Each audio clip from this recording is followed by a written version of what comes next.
It's the last game of the year for Mamelodi Sundowns and Richards Bay. And in this episode, basically just will giving my predictions on the starting 11 that Miguel Cardosso might employ on Saturday at King Zwelithini Stadium down in Durban. Yes, I do go by the name of Oscar Ntisi Football, where I engage and discuss on anything to do with football from Africa to the world and from the world to Africa. Well, I can't just shoot straight to the starting 11 of Mamelodi Sundowns without discussing some of the things surrounding or news coming from Klokop and Richards Bay. I think it'll be fair for me to start in Richards Bay and share some of the news coming out from the camp in that Siyethemba, Sithebe, former Amazulu, former Kaizer Chiefs midfielder, has been expelled or his contract has been terminated because it is believed that the player had raised his hand and actually insulted the coaching staff at Richards Bay. We don't know why. We don't know the reasons why he would have been pushed that far to even insult the coaches. Obviously, I don't think anyone is happy at the club because, I mean, they're still lying 15th. This is the same club that actually won the playoffs while they were led by Ukano Vilakazi, currently co-head coaching with 10-1-1 at Amazulu. Lying 15th, they have scored 4. They've conceded 11 goals. I think they've played 9 or 10 games. And things have not improved from last season, even when they had a start of the season. They had a good sponsor from a mining company or an energy company, and that doesn't seem like it has changed anything. They signed some good players, from Swallows, the white guy, Ketumela from Sundowns. Some decent players, but that did not bring any luck for the team. It's still early days if you look at the context of PSL, because things might change. 2 or 3 wins for Richards Bay might change their season around. Now, obviously, they will probably be looking into this transfer window to bolster their squad, strengthen in all departments, because they're just conceding too many goals. And the chances they're creating, they are not scoring much. Their trusted man is a 22-year-old Yanela Mbuto or Mabuto. Hopefully I'm pronouncing the surname correctly. They are trusting that young man to score goals for them. And the young man is really trying. Unfortunately for him, experience is not on his side. It would have been better if they had a better proven striker, even if he's a 30 or 31-year-old that could play next to him, train him on how to finish, because they do create chances, but they do not bury them. I still fail to understand why Ntundwana is a winger that tall, that big. But you're still, I know you have the pace, but why would you play someone that could be used as a focal point or as a number 9 on as a winger? I mean, Truta is fired now, but even the previous coaches, they use Ntundwana, or unless Ntundwana is the one who prefers to play as a winger. But I just don't understand to this day. Now let's go to Mamelodi Sundowns. If you follow the history of Mamelodi Sundowns, I don't think there is a transfer window where Mamelodi Sundowns did not spend money bringing any player or loan out or release some player. I don't think Miguel Cardosso's first transfer window would be any different. Probably he'll also be want to maybe get 1 or 2 players or release some players, because Mamelodi Sundowns has got a huge squad. Obviously, with any player they'll be signing, they'll have to be considering the injuries we have. The Club World Cup will be going to in June, July in America. So those are some of the factors to consider. We have players who are out with ACL injuries. Siyama Bena, the 17-year-old. You have Zwane, the captain of the club, probably coming back around March or so. And then we've got Mvala. And then we've got some other injuries as well. Lisibankum hasn't played much this season. Saavedra, they haven't played much this season. those are some of the players I think might be let go. Abo Zugo as well, the right back from Chippa United. He hasn't had a lot of minutes as well. So you kind of get a feeling that there are players that might be released, or players that have to raise their socks, because there are players, a lot of players out injured that might have to fit in to actually balance the number. So, but I doubt Mamelodi Sundowns will not spend any money. They will have to spend money because of CAF commitments, the injuries they have, and considering the Club World Cup will be going to come June, July. So this is what I think is might be the approach of Richards Bay coming to this game. I don't think they've got any other option. They can't take Mamelodi Sundowns toe-to-toe. Mamelodi Sundowns have scored 20, played 10, and they've considered 4 goals. That's an average of like 2 goals per game. They could have scored more. And I think for a Mamelodi Sundowns, this could be a game where they need to improve their goal difference. I mean, Orlando Pirates scored 8 goals in one game, and they've scored now more goals than Mamelodi Sundowns, having played a game less. So probably this is one game Mamelodi Sundowns will approach with an ultra offensive setup scheme formation,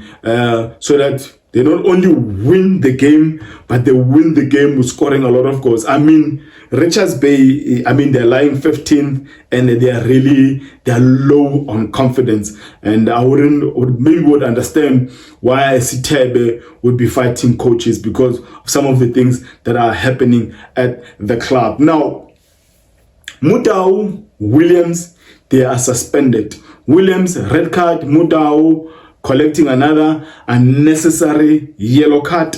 And then we have Allende out injured. Obviously, Zwan Mvala, Siama Pena with those serious injuries. Riyad Peter says someone we never see feature even in the squad of the day is a goalkeeper. He's been with Mamelodi Sundowns for some time.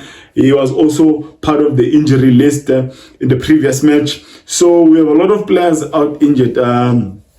And the only recognizable defender on the bench in the last game against Amazulu was a Terence Mashiko, and he's a fullback. So there was no recognizable center back.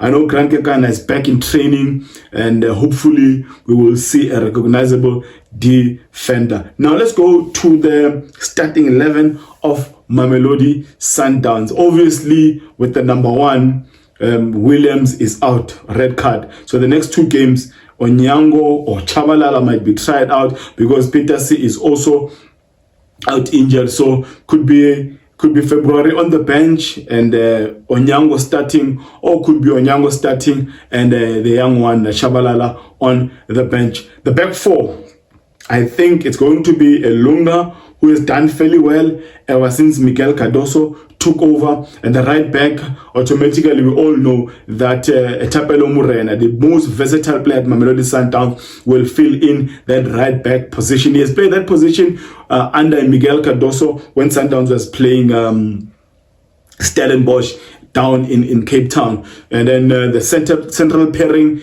if there's no injuries, I think RDR, Roshin Durik, will continue with our money, Umali Koza, the 20-year-old at right center back. The midfield 3 of Modiba.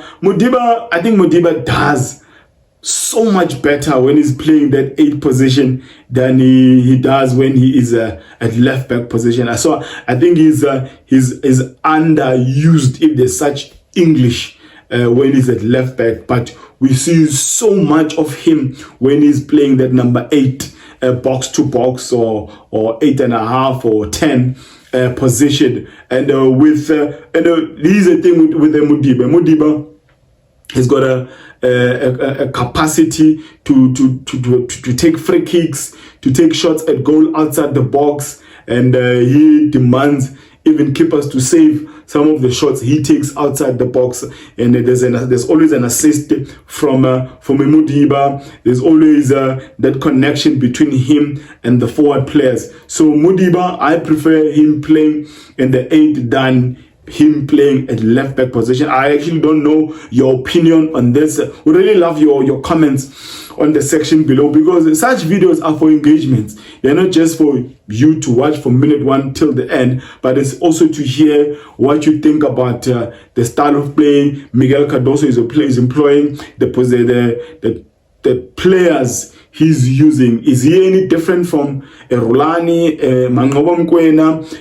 What are some of the changes you've noticed he's tweaked here and there? And Moody was not the only one in the midfield. I think Mkwena is going to continue in that number 6 position, having won man of the match in the last match against AmaZulu. And then the other number 8 will be Siphelele Mkhulise. I notice how Miguel Cardosso has given some of these boys a chance to play. Wouldn't be surprised if he starts a Lebu Mabue or a Mayema in midfield. But the midfield 3 I foresee in this match against a Richards Bay is that double 8 of a Mudiba Mkhulise with Tebogo Mokoena behind them. The only reason those two are starting for me is because of the assists they have in them, the goals they have in them, and they are very good technically. They're not scared to take even players on if they have an opportunity to destroy or to kill or to eliminate one player in front of them. And then the front 3, probably one change I foresee. Kodisang might be starting from the bench on this game, with Litlhako starting. So it's going to be a Litlhako with Reyners up front, and then our number 10, Lucas Ribeiro, just behind them. Lucas Ribeiro can score a lot of goals and can assist with many players with goals, only if he knows when to be selfish and when to be selfless. Majority of the time he is selfish. When he's supposed to pass the ball, he wants to take a shot at goal. When he's supposed to score, he will want to pass the ball, or sometimes he delays too long. Sometimes that was working in the beginning of the season, but obviously opponents will study your game, and then they will know how you do your thing. So he needs to really be conscious of time, when to delay, when to release, when to pass, when not to pass, when to take a shot at goal. And I mean, there's just a lot of goals in this Brazilian, a lot of goals. And one is also still disappointed by the fact that Miguel Cardosso has been here for 3 games now, and Salles has only been given an opportunity once. Salles is Brazilian, speaks Portuguese, and Miguel Cardosso is Portuguese nationality, so we can't say there's a language barrier. Clearly there is something that probably a lot of these coaches are missing from Salles, or maybe it's just taking too long to adapt to the Sundowns game. I don't know what you think about this, but I'd love to hear your comments. You do support this channel, this platform, by liking, by subscribing, by commenting, by sharing this content to all of your other social platforms. You do also support by watching the ads and contributing whatever by using that love sign with the $ inside, contributing from a dollar, I think, to 10,000 rands, whatever capacity. I mean, whatever you can to contribute, we do really appreciate to grow this platform. It's the last game of the year, and wherever you are, wherever you'll be watching this, whether you're driving to Durban or coming back, stay safe out there, take good care of yourself, drink responsibly if you are, and let me end in there by declaring, may my God bless you all.